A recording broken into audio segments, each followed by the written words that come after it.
Bien, entiendo que ya estamos al aire porque esto está en plena grabación, eso dice al menos la pantalla del Zoom. Y bueno, por cierto, de iniciar esta reunión saludando a todos quienes nos acompañan este día viernes muy especial para el Centro de Estudios Históricos, porque lo que nos convoca es la inauguración del año académico 2022, ¿ya? Con esta sesión tan especial, vuelvo a decir, con el profesor Sergio González Miranda, y que también inaugura un año que tiene una significación especial para el centro, por cuanto estamos cumpliendo 10 años como centro.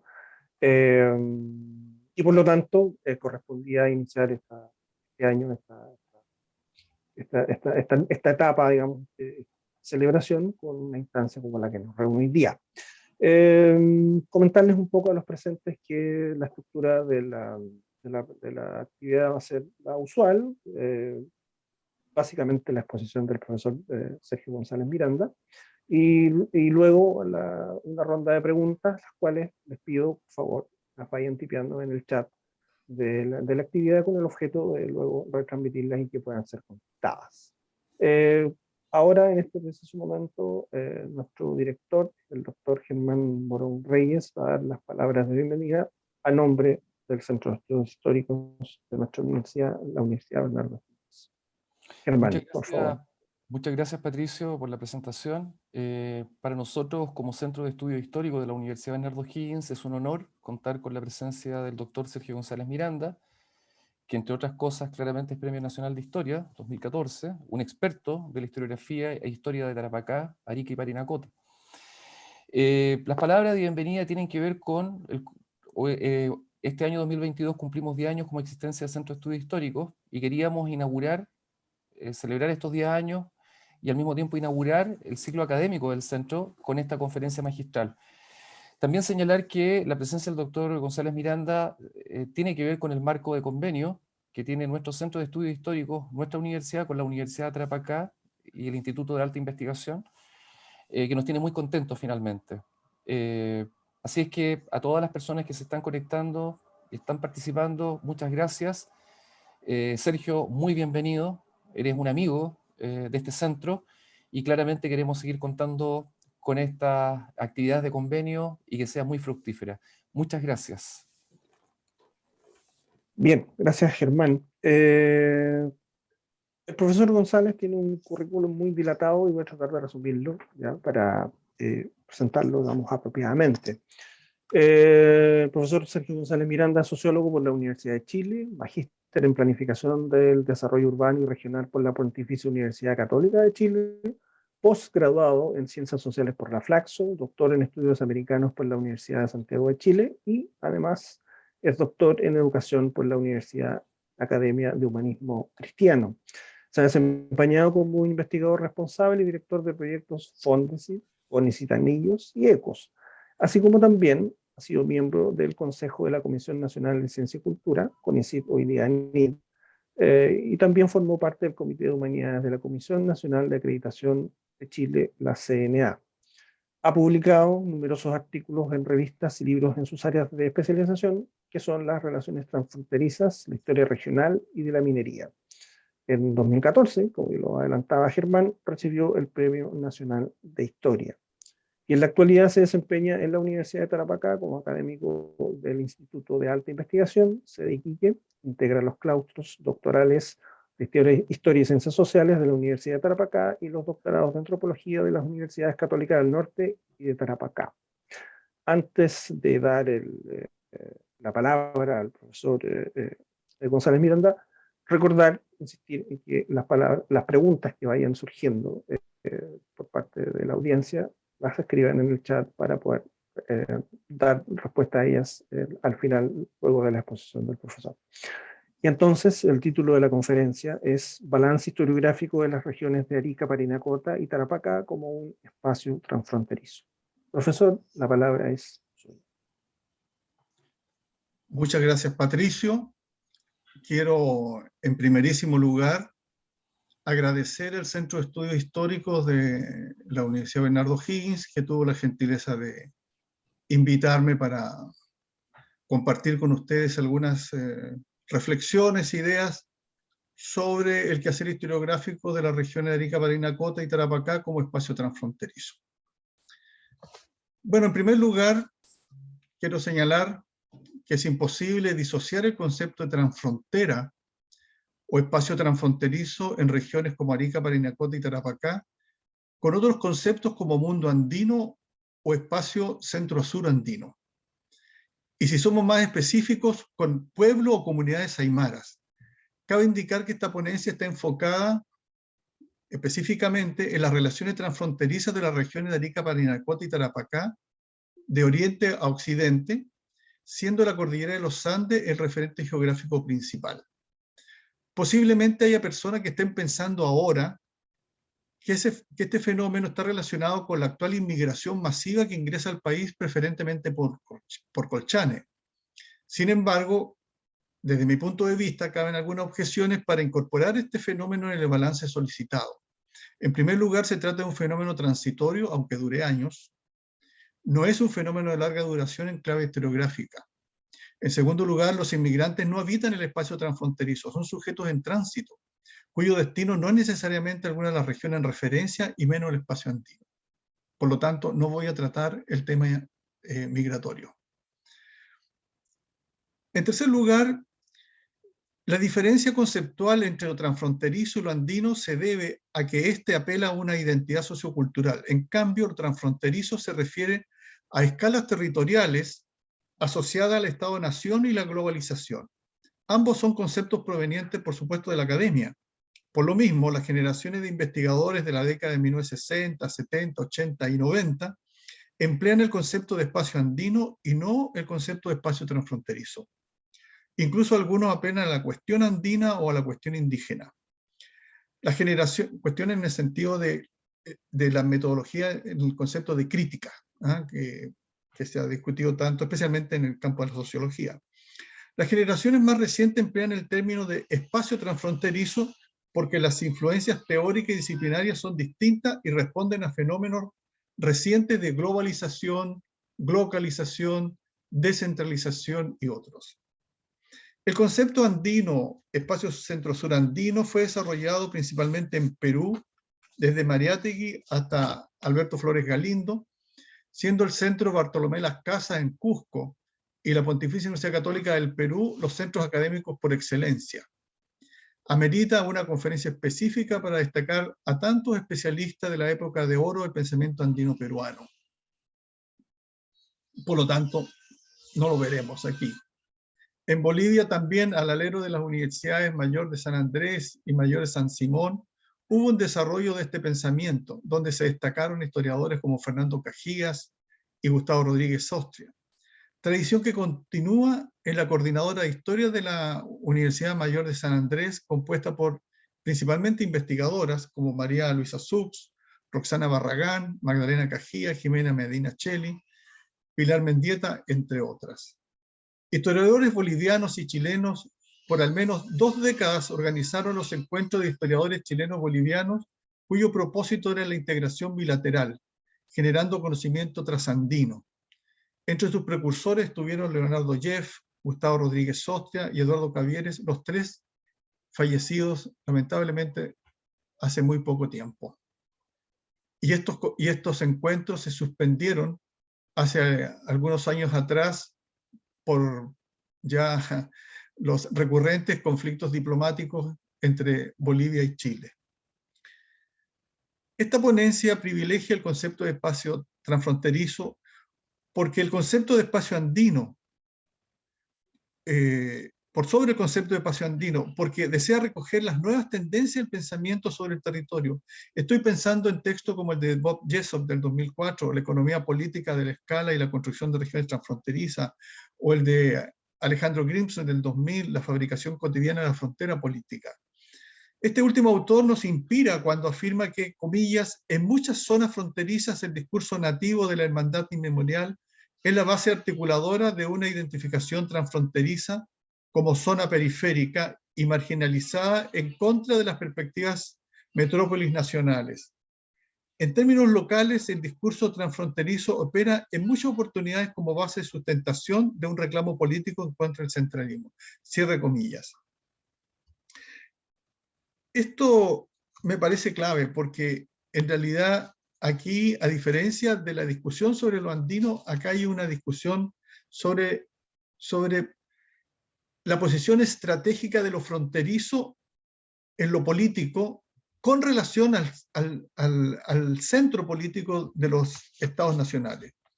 Esta perspectiva permite unificar lo cultural, la historia profunda, con los procesos descentralizadores y globalizadores. Son sin duda, en mi opinión, un nuevo paradigma para comprender el fenómeno de las fronteras nacionales, habitadas por poblaciones indígenas, como son los casos de las regiones de Arica, Parinacota y Tarapacá. Es muy importante el concepto transfronterizo porque hemos visto un diálogo interdisciplinario muy interesante entre historiadores y geógrafos. Como veremos más adelante, este diálogo entre historiadores y geógrafos no es nuevo, pero ahora lo novedoso está en los marcos teóricos empleados. Cabe destacar el posicionamiento de geógrafos argentinos principalmente. Es el caso del Grupo de Estudios sobre Fronteras y Regiones, GEFRE, liderado por Alejandro Benedetti, Tania Porcaro, Emilio Silva, Matías Gilardi, Brenda Matosian, entre otros. Han publicado libros y organizado seminarios sobre fronteras y regiones, incluyendo el norte de Chile. Con respecto al tema argentino, yo podría aventurar diciendo que todo se inició en el noroeste argentino, especialmente en Jujuy, que está tan vinculado con San Pedro, ¿no? Lo que ha estudiado Viviana Conti desde la colonia, donde fueron historiadores como Jan Rutledge en Jujuy, que trajo la influencia inglesa de la nueva historia al noroeste argentino.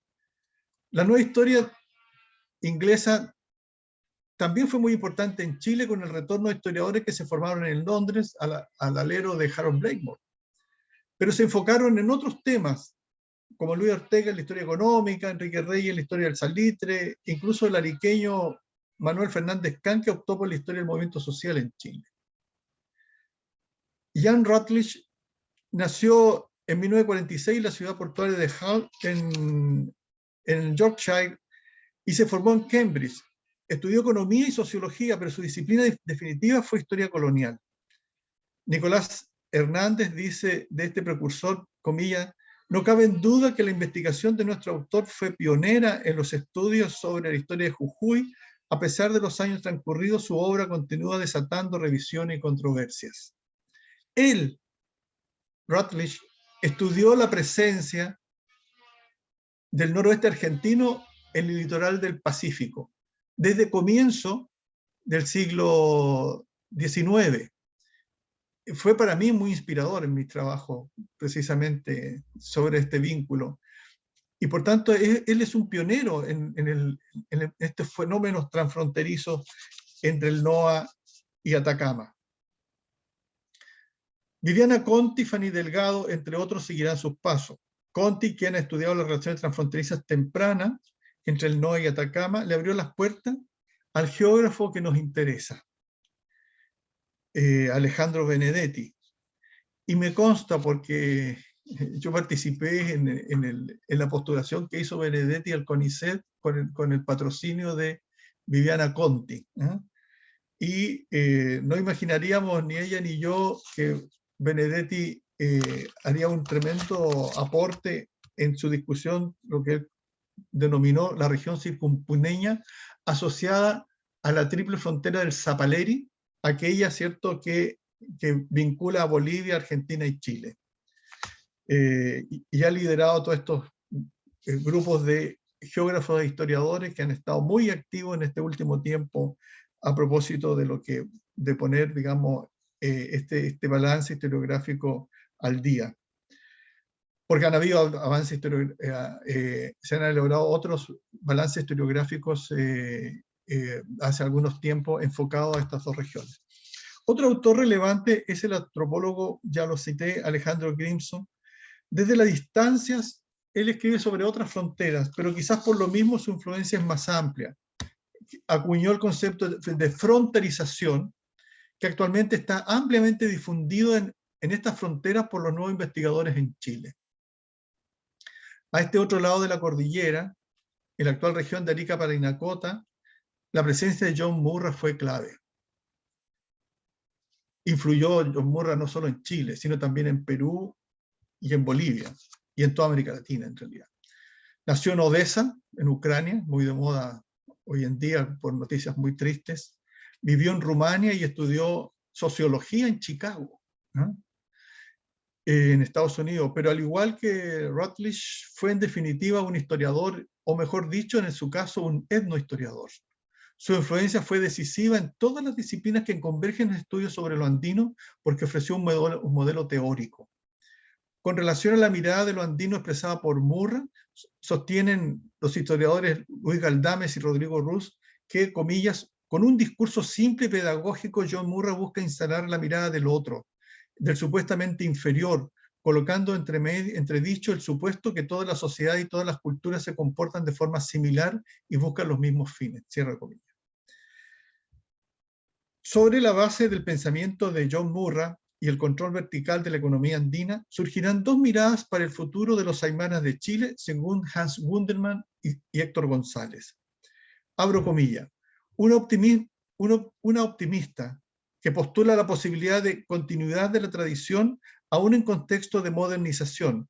Otra pesimista postula una discontinuidad absoluta, el holocausto a la tradición por la modernidad. La primera ejemplificada por Gabriel Martínez y sobre todo Tristan Platt y su trabajo sobre la interacción de inmigrantes andinos en la parte alta del Valle Azapa, donde plantea la posibilidad de reconstitución de la tradición en contexto de intervención directa como los de la reforma agraria en Chile. Para la segunda, la referencia obligada es la tesis sostenida por Juan van Kessel en su trabajo doctoral que postula el holocausto de los aymaras de la provincia de Iquique frente al progreso. Este dilema quedó definitivamente, en mi opinión, relegado al olvido. Cuando los procesos de globalización, fenómeno más reciente, le dieron un giro copernicano al quehacer académico sobre el espacio andino, ahora entendido como espacio transfronterizo, donde el Aleph, para explicar de manera mucho más profunda el fenómeno, serían las triples fronteras. Volveremos sobre este punto.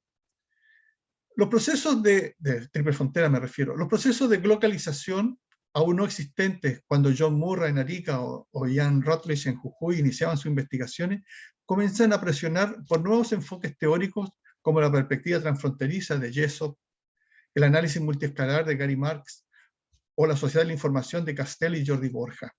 Precisamente, yo lo discutí esto en un artículo llamado La voz desde lejos. Los nuevos procesos de internacionalización de la sociedad fueron una oportunidad para territorios invisibilizados, especialmente aquellos que estaban localizados en zonas de frontera, con mayor aún si se trata de triple frontera.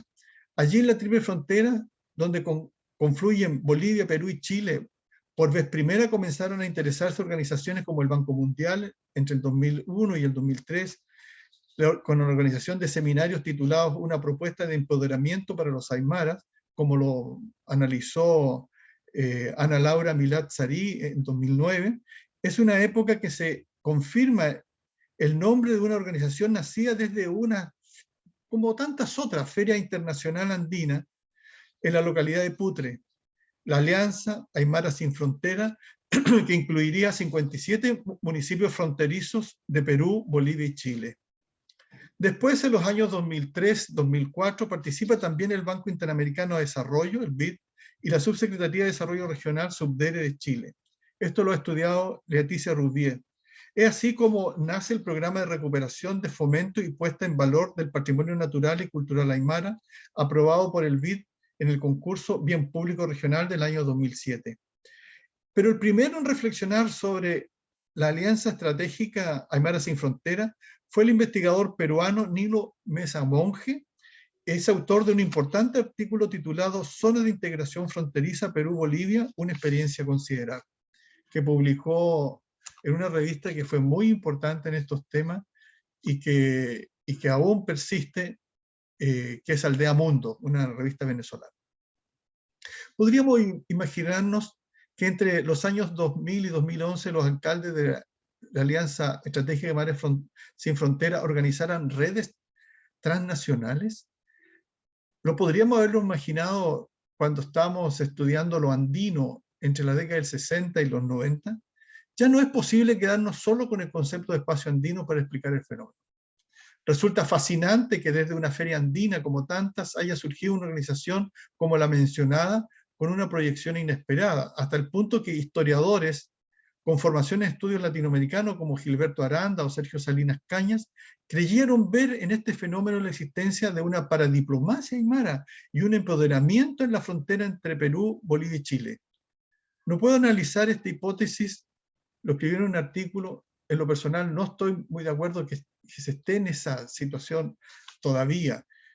Es una mirada optimista, donde algunos investigadores observaron el surgimiento de un nuevo trato entre los tres estados nacionales con los habitantes indígenas de la triple frontera y la zona fronteriza circunvecina, llegando a concluir que significaría la existencia de una capacidad de negociación a escala internacional muy relevante y con la institucionalidad necesaria para implementarla. En cierta forma implicaría también la creación de una región andina transfronteriza, de facto, pero no de jure, con una identidad reconocida. El ya citado Bob Jessop menciona el concepto de región transfronteriza, y desde los estudios regionales, Sergio Guaser había definido las regiones asociativas de fronteras en la misma dirección teórica. En realidad ello es posible, pero lo importante no es si es posible o no, lo importante es que si ya los académicos están pensando en su factibilidad, es un salto adelante, aunque sea un ejercicio intelectual. La idea del surgimiento de una paradiplomacia en zona de frontera ya había sido adelantada por José Luis Risauzi y Nahuel Odone, el primero mexicano y el segundo argentino, porque han estudiado, han estado aquí en las regiones de Arica, Parinacota y Tarapacá, señalando que, comillas, la integración regional y el desarrollo de una gobernanza transfronteriza estimulan un papel creciente de la paradiplomacia. Los especialistas de las relaciones internacionales encontraron en el término paradiplomacia el marco conceptual para analizar, encuadrar y explicar este nuevo fenómeno de la participación internacional de los municipios y otras unidades subestatales. Esto es muy importante porque aquí el foco se lleva a los actores subestatales. Ya no se está hablando de comunidades andinas, como se hacía. Se está hablando, por ejemplo, de municipios. Fenómeno que por lo menos para Chile emerge en la década de los 80. Personalmente me parece inadecuado por ahora pensar en una paradiplomacia o diplomacia del pueblo a esta escala y en estas regiones. Por ahora. Volvamos a la feria andina y las causas de su impacto. Las ferias son expresión profunda de lo andino, pero también ahora de la globalización, es decir, de la relación entre lo global y lo local. En ferias andinas se pueden comprar vehículos, vehículos modernos, hasta un tractor, hasta tejidos tradicionales, empleando medios de pagos electrónicos y también utilizando el trueque. Como lo investigó José Muñoz Valenzuela en su tesis doctoral de la Universidad Católica del Norte en San Pedro, titulada Contrabando, Espacios y Economías, o cuando las cosas construyen la frontera en la Puna de Atacama, la especialidad fronteriza de Atacama, Lípez, en las últimas 3 décadas, Chile y Bolivia. Cierro comillas. Sin embargo, como bien lo demuestra esta tesis, allí ahora está presente lo transfronterizo con toda la carga propia de los flujos negativos traídos por la globalización. También está la otra escala, está el Estado-Nación presente en este fenómeno a través de actores estatales y no estatales que se enfrentan, según Julian Miller, que estudia la frontera occidental de Oruro, en disputa sobre el curso y alcance, la naturaleza y legitimidad de la frontera. Los investigadores especialistas en fronteras, como lo adelantamos, se interesan en el proceso de fronterización, entendido como los fenómenos históricos de los cuales los diversos elementos de la frontera han sido construidos por los poderes centrales y también por las poblaciones locales. José Albuquerque señala que el concepto de fronterización es la acción de producción de fronteras que permite pensar la estructura social de los territorios fronterizos y la agencia de los sujetos que imaginan, separan, integran y transgreden las fronteras. Para Grimson, el autor del concepto, fronterización es aquello que designa los procesos históricos a través de los cuales los diversos elementos de la frontera son construidos por poderes centrales y por poblaciones locales.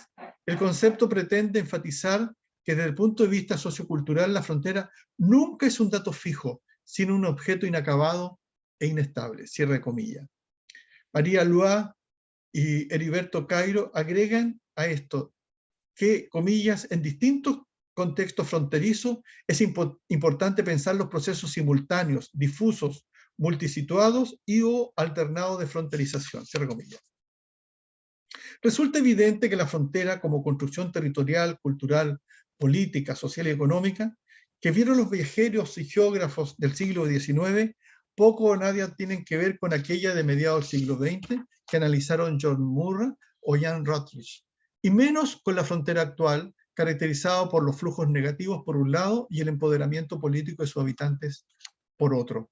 Por ejemplo, un flujo negativo es la inmigración irregular que hacíamos referencia al comienzo, que transita por Colchane, y una autoridad que tiene conciencia de su posición estratégica, a propósito del empoderamiento, como autoridad en la frontera geopolítica, ha sido el alcalde Javier García Choqui, el alcalde de Colchane.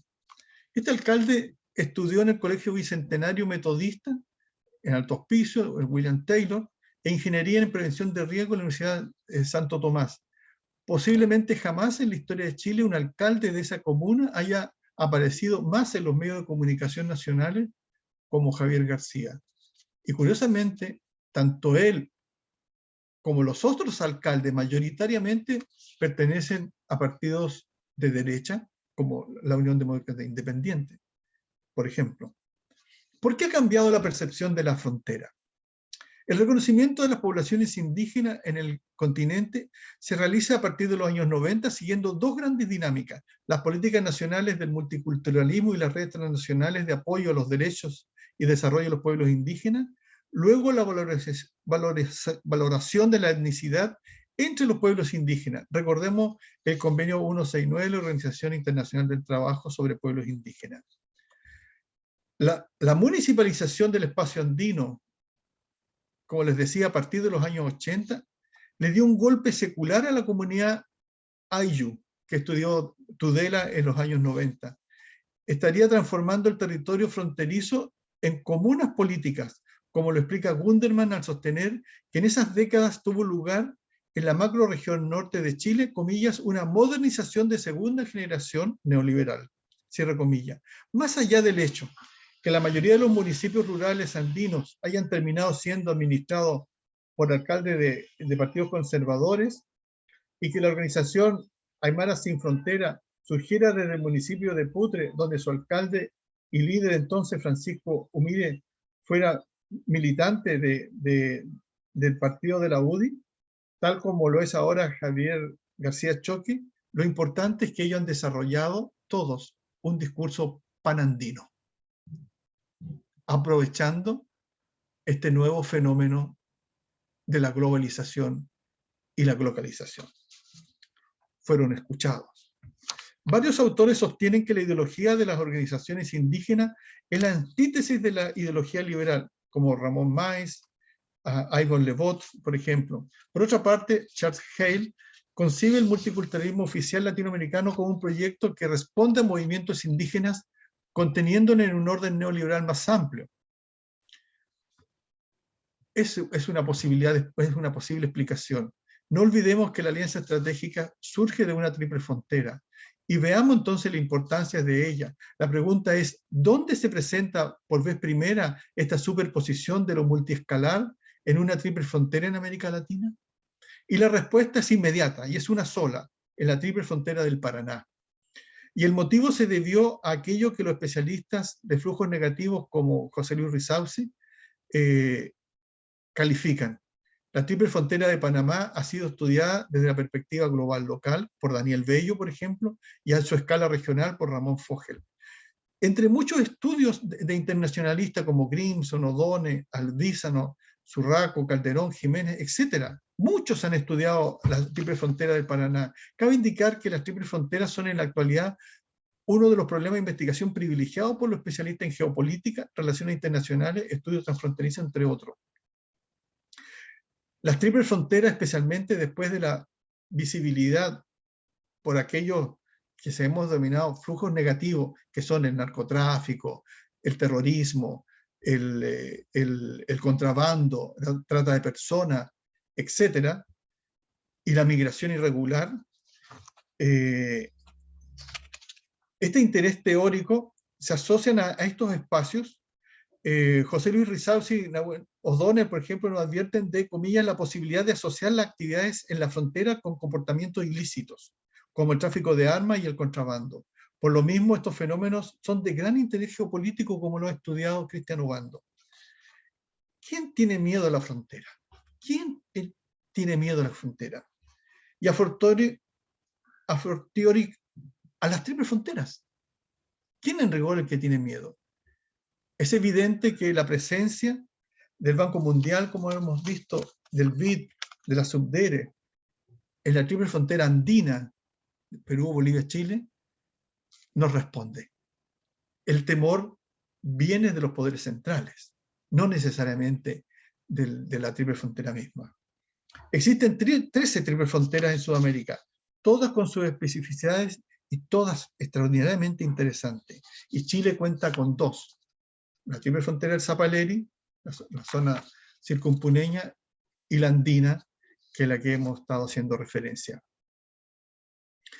La triple frontera andina, después de la triple frontera del Paraná, de Paraguay, Brasil y Argentina, ha sido la más estudiada.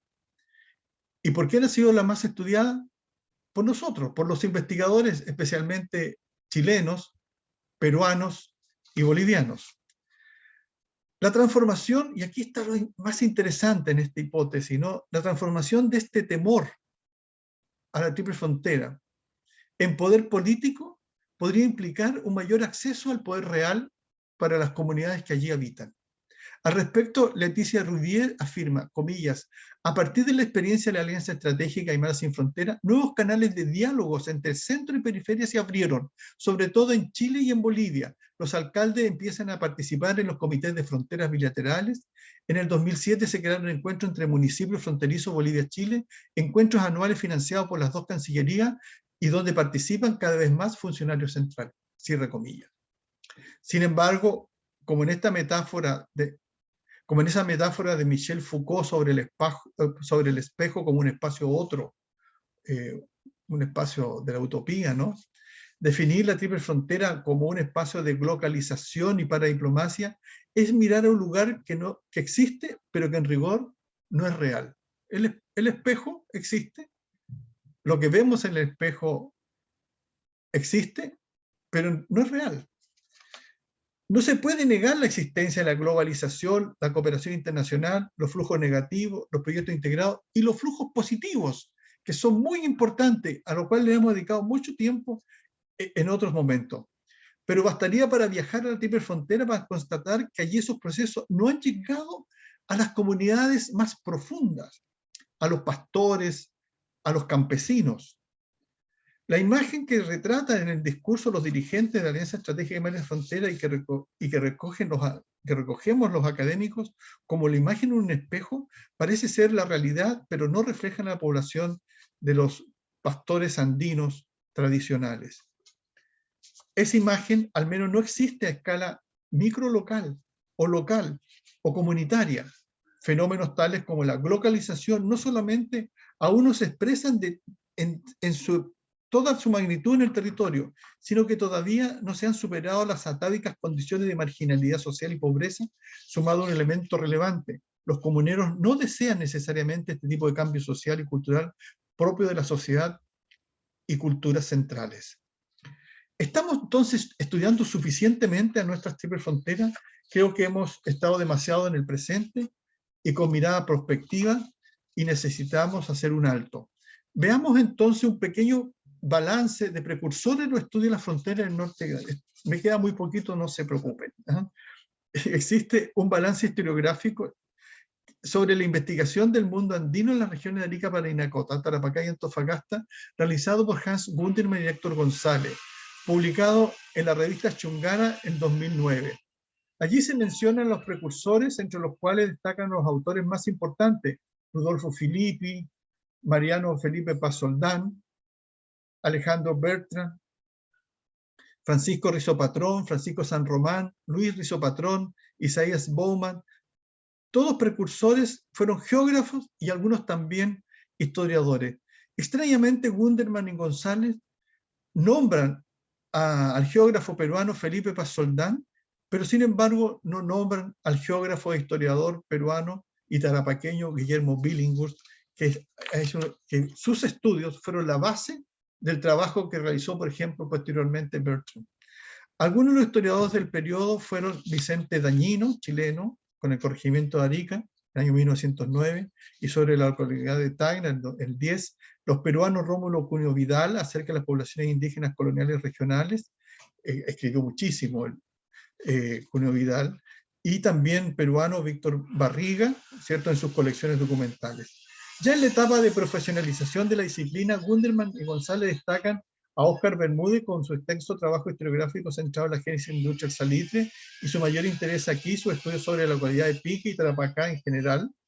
Alfredo Worman con sus contribuciones sobre la historia de Arica y las zonas interiores. José María Casasa con su aporte a la historia, especialmente eclesiástica y de la región de Atacama. Cabe mencionar todavía trayectorias como la de Jorge Checura en Iquique, de Luis Álvarez en Arica, cierre comillas. Sin embargo, ninguno alcanza a ser considerado un especialista, en mi opinión, en temas fronterizos, de estos últimamente señalados. Desde estas retrospectivas, omitimos a la larga lista de precursores para los estudios del mundo andino provenientes de la antropología, la arqueología, la sociología y otras disciplinas, aunque debemos reconocer la gran influencia de algunos de ellos en el destino del quehacer académico respecto al mundo andino en las décadas siguientes, como Juan Van Kessel, Jorge Hidalgo, Gabriel Martínez, entre otros, pero sobre todo John Murra, como ya lo hemos mencionado. Existe un salto muy grande, a mi parecer, sin desmerecer la calidad científica de entonces con la profesionalización de la disciplina en estos momentos, cuando vemos, por ejemplo, que en la Universidad de Tarapacá existe un doctorado en historia acreditado, cosa que no había existido nunca antes, con un claustro de profesores y profesoras especialistas, en su mayoría en el mundo andino y regional, todos con amplia producción científica como Alberto Díaz, Luis Castro, Hugo Contreras, Carlos Donoso, Carlos Choque, Rodrigo Ruz, Elías Pizarro, Alfonso Díaz, Carlos Mondaca, Patricia Palma, entre otros. Y los geógrafos Manuel Prieto, Oliver Messinger y Mónica Mesa, que aportan este necesario diálogo para el tema transfronterizo entre geografía e historia, y poseen una revista corriente principal llamada Diálogo Andino. También existen en la misma universidad un doctorado acreditado en antropología, que es muy interesante porque surgió de la alianza entre la Universidad de Tarapacá y la Universidad Católica del Norte, el Instituto de Antropología de San Pedro. En la versión UTA, un autor citado ya ha sido Héctor González, también las conocidas investigadoras Ana María Carrasco y Bian Gavilán, Carlos Lloro Santoro, etc. Y en la versión de la Católica del Norte, San Pedro, de Atacama, ¿cierto? Hans Gundermann, ya citado, Lautaro Núñez, por cierto, Alejandro Garcés, Fernanda Kalesic, entre otros destacados especialistas. Y poseen las revistas Chungara y Estudios Atacameños, ambas, ¿cierto?, de corriente principal, en la Universidad de Tarapacá y Católica del Norte, respectivamente. En el doctorado de Ciencias Sociales también de la Universidad de Tarapacá, aún no acreditado, pero en proceso, existe expresamente una línea de estudios transfronterizos donde se destacan los profesores Cristian Obando, Carolina Stefoni, entre otros, donde me encuentro. La Universidad Arturo Prat cuenta con un magíster en estudios transfronterizos a partir de la creación desde hace ya 20 años del Instituto de Estudios Internacionales, ¿cierto?, que está acreditado, y un reciente doctorado no aún acreditado en esa misma línea, con especialistas en temas migratorios internacionales como Raúl Bernal-Mesa, Alfonso Dila, Gonzalo Álvaro, Sandra Leve, entre otros, y poseen una revista corriente principal llamada Si Somos Americanos, de la cual fui su fundador hace muchos años atrás, ¿no? Para terminar, solo quiero decir lo siguiente. El tripartito andino o trifinio es un vértice, se refiere al punto y su entorno inmediato donde confluyen las repúblicas de Perú, Bolivia y Chile. Allí se encuentran a sobre 4.000 metros, en un mismo punto, los sitios 85. El primero se refiere al límite entre Perú y Chile y el segundo al límite entre Bolivia y Chile. una pequeña pirámide de concreto marca ese punto donde se pueden distinguir las banderas de Perú, Bolivia y Chile desde donde es posible. Escrutar la meseta de Ancomarca, peruana, y las localidades más próximas, ¿cierto? Son la de Ancomarca, Charaña y Visviri, peruana, boliviana y chilena, respectivamente. Las tres están habitadas por población de origen aymara, que cruza la frontera sin mayores restricciones aduaneras o policiales. Incluso quincenalmente organizan una feria internacional para intercambiar sus productos tradicionales y modernos. Allí podemos sentir la tradición de miles de años de habitar ese territorio inconfundiblemente andino, pero también se puede percibir el futuro digital y los efectos secundarios de la internacionalización de la economía y la sociedad. El obelisco que marca el tripartito es como una máscara de Jano. Mira hacia el pasado y también mira hacia el futuro. ¿Y por qué no? Se parece a las máscaras del teatro griego, porque es posible observar hoy en los rostros de sus habitantes, hombres y mujeres, y niños, el drama, la tragedia, pero también la alegría y la esperanza. Muchas gracias. Bien, muchas gracias, profesor González, por su exposición sugerente, sobre todo, que deja abiertas muchas inquietudes, al menos en mí. Y me imagino que entre quienes estamos en esta sala, también, más que cerrar temas, los abre. Y eso, a mí por lo menos, siempre me gusta mucho. Muy satisfactorio y de leer muchas veces los trabajos que lo que hacen es generar más preguntas que respuestas. Es un desafío. Siempre, como digo, muy interesante. Bien, damos espacio entonces para las preguntas que tenemos. Ahí llegó una, mientras ustedes ponían, Rita Poblete, que es una estudiante nuestra de una generación anterior, ¿no? Ha trabajado con nosotros en distintos proyectos, en distintas instancias, y ella le solicita que usted pudiera profundizar en la necesidad de la colaboración interdisciplinaria para explicar fenómenos que trascienden a las fronteras. ¿De inmediato? ¿Sí? Sí, sí, sí. Me parece absolutamente clave. O sea, la interdisciplina tiene que ser la característica en los estudios transfronterizos. No es posible analizar los fenómenos transfronterizos solo desde la historia, o solo desde la antropología, o solo desde la geografía, o solo desde la sociología, o desde las relaciones internacionales. Es necesario también tener lo que se llama un enfoque multiescalar y multidisciplinario a este fenómeno tan complejo. Y para ello no se trata de que uno se transforme en un especialista en todo ello. Es necesario trabajar en equipo. Y por eso la importancia que tiene, creo yo, esta alianza estratégica, utilizando el concepto, ¿cierto?, entre el Centro de Estudios Históricos de la Universidad Bernardo Higgins con el Instituto, por ejemplo, de Alta Investigación o los programas doctorales de Historia, de Antropología, de Ciencias Sociales de la Universidad de Tarapacá, porque permite trabajar en equipo. Permite, y eso por eso que lo destaqué al comienzo de lo que han hecho los argentinos. Me parece que lo han hecho muy bien, este GEFRE, este grupo de estudios de fronteras y regiones, donde mayoritariamente son geógrafos, pero hay historiadores, antropólogos, etc. Tenemos que crear redes de investigadores, formando grupos de investigadores interdisciplinarios, pero también interinstitucionales, en que esto no debe incomodar a nadie. Al contrario, cualquier programa doctoral, por ejemplo, que quiera acreditarse y tiene asociado a él grupos de investigadores a escala internacional o nacional, pero que sean redes trabajando juntos, eso es muy bueno, porque además, por ejemplo, yo hace algunos años atrás dirigí un proyecto Anillos, que precisamente CONICYT nos obligaba a tener una relación con otros centros, u otros centros necesariamente, y además trabajar en conjunto, y no solo eso, escribir a 2 manos o 3 manos.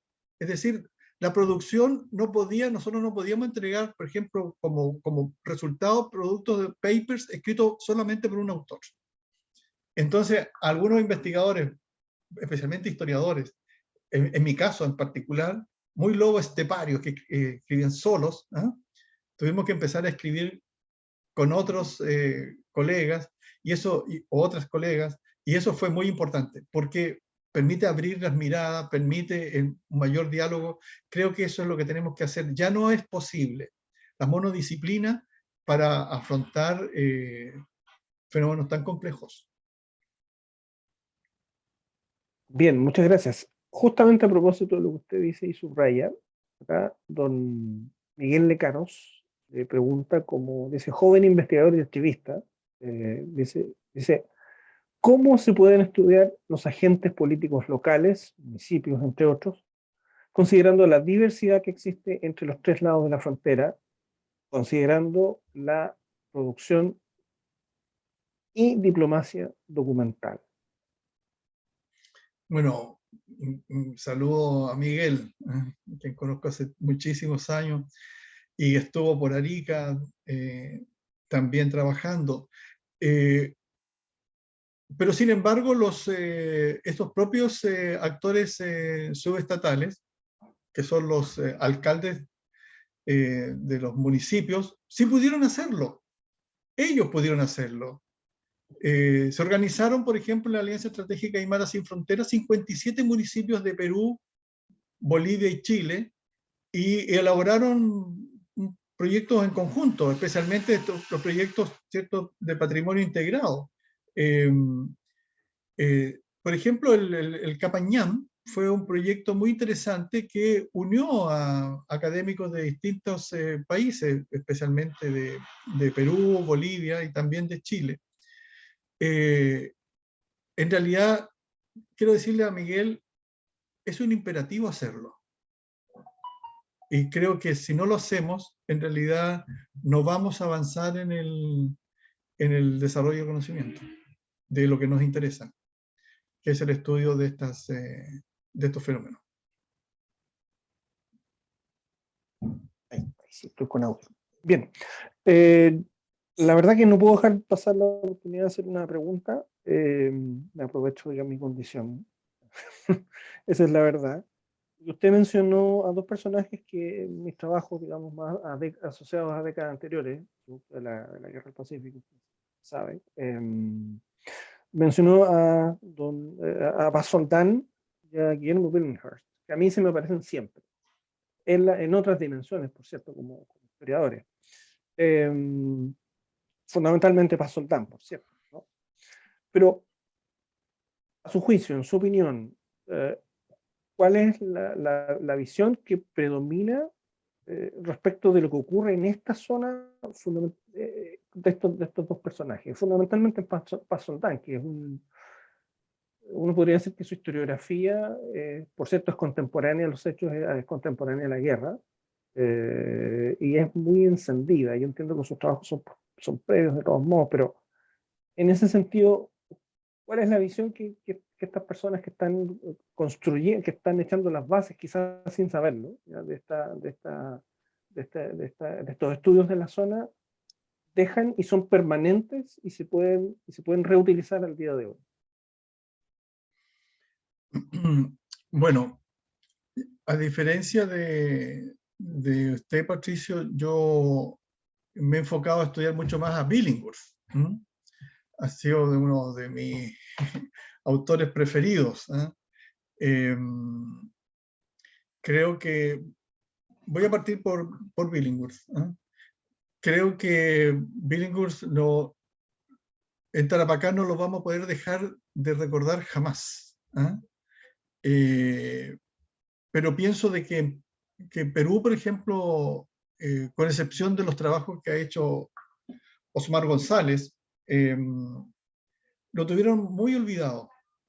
siendo que es un personaje de ideas muy avanzadas, al punto que él propuso ideas que en Chile se vieron con posterioridad a su muerte, especialmente con Alessandri, ¿no?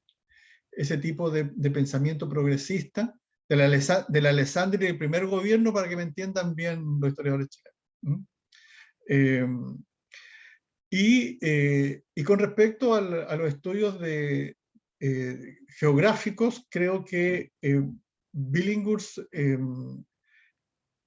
hizo un trabajo que además lo hizo de mutuo propio. Digamos, él, por su amor a la disciplina, por su amor a la historia y a la geografía, ¿cierto? Hizo sus trabajos recorriendo la región, incluso constatando los límites. A mí me parece que es uno de los estudios más serios que se ha hecho sobre, por ejemplo, sobre Tarapacá. Creo que Billinghurst, como geógrafo y como historiador, es una fuente inagotable, porque es una fuente seria, y de hecho todos se basan en él posteriormente para discutir temáticas, digamos, por ejemplo, como fronteras interiores, que tienen que ver con el LOA, por ejemplo, con Camarones, en fin. No quiero entrar en muchos detalles. El caso, si usted quiere, lo profundizamos, pero me parece muy, y con respecto al tema salitrero que no está incorporado en esta ponencia, me parece que Billinghurst es la fuente más confiable y más valiosa que se puede recoger. Mariano Felipe Paz Soldán, a mí me parece que es uno de los geógrafos, si no el geógrafo más importante del Perú, del siglo XIX.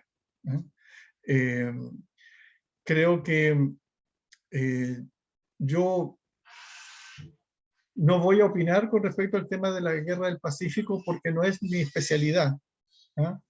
No es que no la haya estudiado ni que no la conozca, pero en realidad no es un tema que a mí me convoque mucho. Y prefiero quedarme con el aporte geográfico de Mariano Paz Soldán, que fue clave, digamos, para también otros geógrafos chilenos con posterioridad, porque me parece que, en definitiva, las fronteras de Tarapacá, y esto yo lo he estado estudiando en este último tiempo, especialmente que tiene que ver con el LOA y con la frontera con Bolivia, no estaban bien definidas. Entonces, Paz Soldán es clave, porque de hecho, la frontera de Perú con Bolivia, la frontera sur peruana, digamos, y la frontera, digamos, boliviana, no era precisamente el LOA. Para Perú, por lo menos lo que yo he estado estudiando, había un punto llamado Mamilla, que está cerca, está más al norte de Cobija, que sería el punto que definiría, ¿cierto?, tomando en consideración a Quillagua hacia el interior, la frontera. Y esa era una frontera en disputa. Ahora, evidentemente que tanto el LOA como Camarones posteriormente se transformaron en fronteras interiores, pero en algún momento fueron o pudieron ser fronteras internacionales. Por eso la importancia tanto de Paz Soldán como de Billinghurst, porque son los que nos entregan los antecedentes sobre estas fronteras. Y a nosotros nos interesa fundamentalmente no tanto la definición de la frontera con lógica de Estado-nación, sino nos interesa la frontera como fronterización, digamos, es decir, como construcción de la frontera por quienes las habitan. Eso es lo más importante. Y ahí fue clave Billinghurst. Fíjese ustedes que para definir, por ejemplo, las fronteras, la frontera de Camarones, porque ustedes deben saber que Camarones hay dos tributarios y por lo tanto se produce en la zona de Suriri de Chilcaya, se produce una especie de Y, ¿cierto? Entonces no se sabía si Surilo y Chilcaya, ¿cierto?, estaban dentro de considerando Camarones como una posible frontera internacional, ¿cierto?, quedaría para el Perú o para Chile. Esa zona, para poder saber si estaban asociadas, por ejemplo, al curato de Camiña y por lo tanto con puerto de salida a Pisagua, o estaban asociados más bien a Cotpa y con puerto de salida de Arica, geógrafos como Billinghurst y después de Bertrand fueron y entrevistaron a la población residente. Eso era muy moderno para la época. ¿Ah? Hubo entrevistas y ahí se puede demostrar, tanto por Billinghurst como después por Bertrand, que es población disluga que se mueve hacia esa zona. Y por lo tanto, y hay un vínculo, hay un vínculo más bien con el curato de Camiña, y por tanto con Pisagua, y sin embargo, posteriormente, en la lógica político-administrativa chilena, esa zona actualmente quedó para la región de Arica, Parinacota y no para Tarapacá. ¿Me entienden? Es decir, desde las lógicas identitarias con el territorio, la lógica político-administrativa a veces es absolutamente contradictoria. Para nosotros los tarapaqueños, deberíamos pensar en Surilo y Chilcaya como parte del territorio de Tarapacá, por decirlo de algún modo, ¿no? Es evidente que esto no es un conflicto ni nada, porque son territorios que están dentro de una misma soberanía, pero ya que a ustedes les gusten los detalles geográficos, es clave, son clave estos geógrafos que son los que dialogan con el quehacer historiográfico, como Mariano Pasoldán, Guillermo Billinghurst, Rizo Patrón, ¿cierto? Los dos Rizo Patrón, ¿cierto? Y hay otros también, digamos, como el caso de Volados, y bueno, San Román en Atacama, en fin. Bien, sí, son personajes apasionantes, sin lugar a dudas. Bueno, Germán me estaba pidiendo la palabra. Bueno, don director, por favor. O sea, usted. Bueno, si no hay más consultas, digamos, lo estaba observando. La exposición del doctor González es realmente fascinante, porque tengo la impresión de que es una síntesis que engloba una serie de tradiciones historiográficas, antropológicas, sociológicas, que se han hecho cargo de Tarapacá. Si uno hiciera una lectura diacrónica del espacio tarapaqueño y de Arica y Parinacota, podría ver que se fueron constituyendo objetos centrados en elementos específicos, desde disciplinas específicas a lo largo del tiempo. Tenemos una historia social que acotó la frontera hasta el Valle de Camarones, dedicada a la historia de la Pampa y del Salitre. Tenemos una historia también dedicada a el conflicto chileno-peruano, en la Guerra del Pacífico, centrada también en una producción muy específica y podríamos decir casi hegemónica, ¿no?, desde el centro. Tenemos el desarrollo de la emergencia de una antropología, cuando la antropología empezó a tener hegemonía en los estudios andinos, como bien lo decía el doctor González, con Murra, donde se empezaron a visibilizar objetos de estudio determinados, ¿no? Y también tenemos una etnohistoria que a partir de los trabajos de Jorge Hidalgo en adelante, los 70, constituye un espacio en el siglo XVIII determinado con objetos y lógicas metodológicas específicas.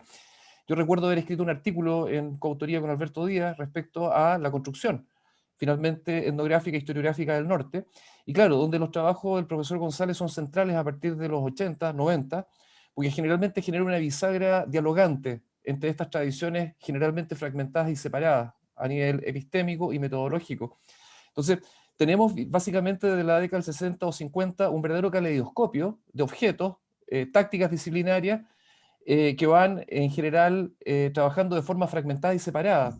Creo que en los últimos años, por los esfuerzos ingentes que ha hecho el mismo doctor González y la Universidad de Tarapacá, se ha ido perfilando una historia a partir de estudios de caso local que ha ido un poco matizando en la lógica de Giovanni Levi, matizando y preguntándose y cuestionando y haciendo evidente una crítica a las reglas historiográficas más generales que habían generado paraguas hegemónicos e interpretativos fuera del espacio de la localidad. Y en ese sentido, esta ponencia también avanza implícitamente en esa construcción.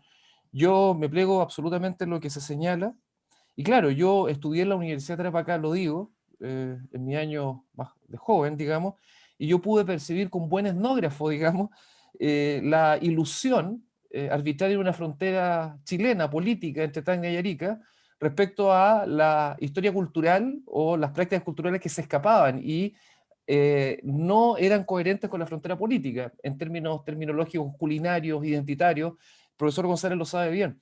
Por eso la necesidad de insistir un poco en la lógica de Anderson, en la imaginación política de imposición de fronteras, que son incoherentes, como él decía. Por ejemplo, no se ha acentuado el Valle de Camarones como una frontera interna que divide tácticas historiográficas finalmente definidas y que construye objetos separados. Por eso la ponencia del profesor González se hace más que relevante. Y bueno, y agradecerle en calidad yo de director del centro. En realidad este cargo de director es bien nominal, porque todos de alguna forma los que estamos presentes somos directores, finalmente gestores de esto. Me refiero un poco a los más antiguos, Patricio y Soledad, y a los más nuevos, Nelson y Loris, que nos acompañan también. Así que decir también a la gente que nos escucha que nosotros tenemos un convenio de la cual Sergio González ha sido activo participante en los últimos tiempos, y agradecerle la camaradería, la cordialidad y sobre todo el conocimiento de la sabiduría de una persona que no solamente es un historiador de archivo, sino también un historiador de terreno. Y eso es muy importante, como lo decía Murra, ¿no? Nos acordamos un poco, decía él, aquí no me vengan con teoría ni con documentos, yo quiero a la gente que ha trabajado en el terreno, que dé esa experiencia más empírica. Don Sergio González, muchas gracias por acompañarnos. Y no sé si quiere usted cerrar, digamos, con algunas palabras de cierre. Muy breve, solamente agradecer nuevamente la invitación de ustedes y he estado así mirando de reojo algunos saludos en el chat y estoy muy contento de algunos de ellos. Y voy solamente a mencionar a una sola persona, pero en representación de todos quienes han escrito ahí, que es la cónsul general del Perú en Iquique, que abarca, creo, su consulado todo el norte grande y chico de Chile, con excepción de Arica, me parece. Porque a mí me parece muy interesante que el mundo de la diplomacia, y cada vez se aproxima más, ¿no? La academia con la diplomacia, ¿no? Y por qué es clave? Porque en realidad los estudios de frontera, que es lo que nos interesa a nosotros, y a propósito de la pregunta de la interdisciplina, tienen necesariamente que incorporar los estudios internacionales. O sea, las teorías de relaciones internacionales, perdón, me refería a la cónsul Lucy Camacho del Perú. Me refiero a que las teorías de relaciones internacionales están entregando un aporte enorme, enorme a pensar la frontera. Lo mismo que lo que hacen los geógrafos, etcétera, pero ahora por primera vez estamos viendo la necesidad de este diálogo interdisciplinario. Y por tanto, creo que es una tremenda oportunidad y estudiemos las triples fronteras. Los invito a estudiar las triples fronteras. Yo decía que son como una LEF, porque de la triple frontera podemos mirarlo, tener todos los puntos de vista, igual como el Aleph de Borges, ¿no? Y podemos ver el mundo a partir de lo pequeño, podemos ver todo lo posible. Desde la triple frontera podemos conocer todo lo que sucede, por ejemplo, en Bolivia. Desde la triple frontera andina podemos conocer todo lo que sucede en Perú, todo lo que sucede en Chile, y luego concentrarlo todo en ese punto microscópico en el mapa. Me parece eso maravilloso.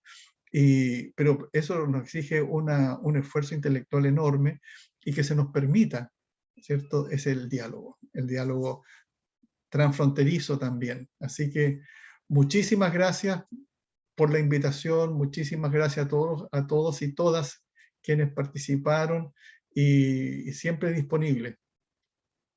Gracias, chao.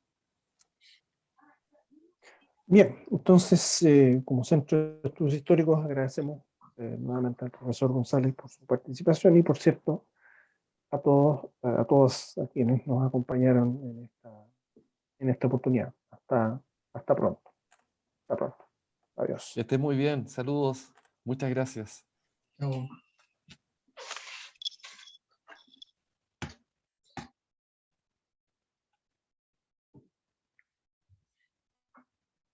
Ay, Germán se fue de verdad. Chao.